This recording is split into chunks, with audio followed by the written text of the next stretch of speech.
Thanks for watching Darcy Dishes. We appreciate it very much. And today Darcy has a special treat for us. Puff Pastry Plum Tartlets. It's one of my favorites. Yeah. I love those. All right, so what goes into Puff Pastry Plum Tartlets? Well, first of all, we have the puff pastry. Yes. Which is store-bought. It's kind of hard to make puff pastry. So we just go with the store-bought.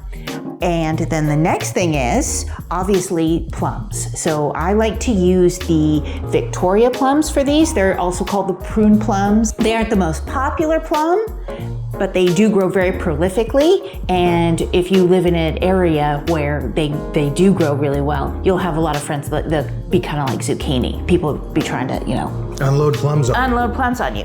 So, but I love using them because of the bright yellow against the purple, and they stay a little bit firmer than some of those really juicy, darker plums that just kind of melt in your mouth. They don't work really well if you're trying to slice them, because we're gonna slice these plums in quarters before we go ahead and saute them. You like to use Pepperidge Farm puff pastry. It's a good puff pastry, but whatever you have in your local store probably work fine, right? Yeah. Okay. Trader Joe's even has some. Okay, cool. And then plums, and then what else? Then we're gonna have a 1/4 cup of brown sugar, 2 tablespoons of butter. Okay. And 2 tablespoons of brandy. Beautiful. Love the sound of that. All right, and what do we do? How do we do this? Okay, the first thing we're gonna do is we're gonna cut the plums in quarters. Right. Make sure you take the pit out, guys. One time I left a pit in something that we were having and I bit down on it. Oh my goodness, quick trip to the dentist. Well, I think that's what started things tumbling.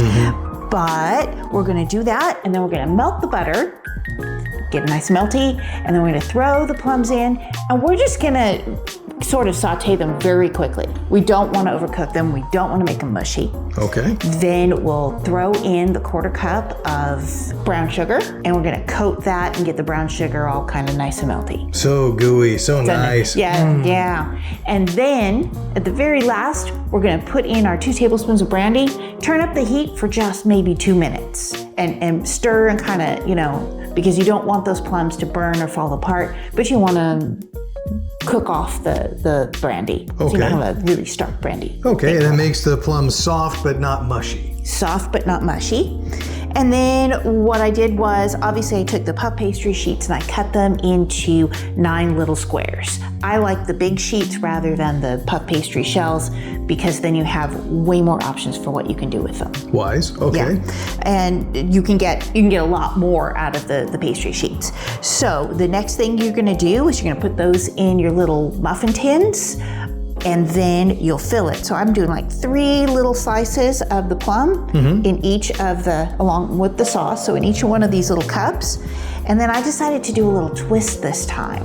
I decided to take the pan juices and cook them down just a little bit more to make kind of a little caramel sauce that we're gonna kind of try drizzling over the top. Okay. Okay, so these are gonna go in the oven for about 15 minutes. If you're using an actual tin, I would go maybe 10 minutes. Just keep an eye on it, because the tins are gonna cook a whole lot faster than the silicone baking pans. Which is what you were using. Was what I was using, so it took a little longer, and you're talking about a 400-degree oven for that. And this way, the little edges, right now, because these are right out of the oven, warm and soft, although they're kind of setting up a little bit more. But these little crunchy edges are kind of looking for. And this is the sauce that you made? Yeah, so this is just, I'm kind of off-roading it here. Now, you can serve these. So we're just gonna drizzle that. Okay. So we can serve these with, I would suggest a sweet red wine. Oh. Like the Oak No Deviant. I think it's now the Jammy Red Roux, they call it, for the yellowtail. We have some other sweet red wines. A port would be lovely. You can serve it with blue cheese. Is one of those mine? One of those is yours. Would you like to have it? That's why I'm asking. Cheers. Cheers to you. And then, cheers. And let's wait on that for a second, but I can't wait to test one of these.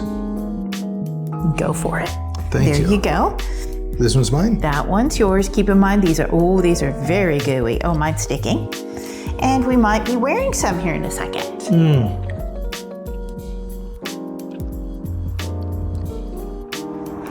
Oh, that is outstanding.